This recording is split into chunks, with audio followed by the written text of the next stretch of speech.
सिद्ध्यर्थं धर्म अर्थ काम मोक्ष चतुर्विध पुरुषार्थ प्राप्त्यर्थं अप्राप्त लक्ष्मी प्राप्त्यर्थं प्राप्त लक्ष्म्याः चिरकाल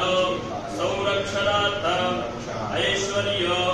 अभिवृद्ध्यर्थं सकल मन ईप्सित मन कामना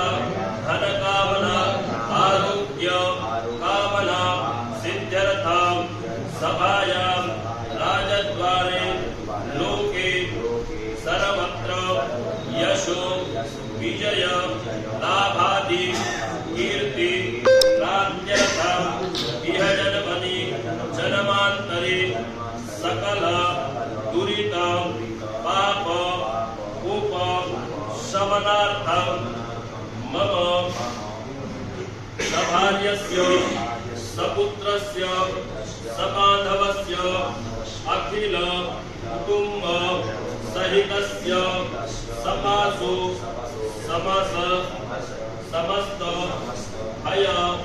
व्याधि ज्वरा पीड़ा मृत्यु परिहार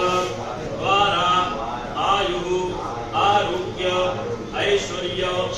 अभिवृद्ध्यर्थं मम जन्म राशि अखिल कुटुम्बस्य जन्म राशि सकाशत केचन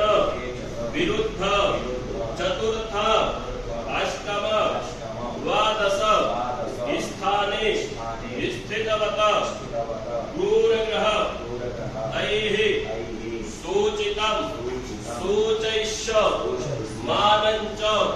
यत्सर्व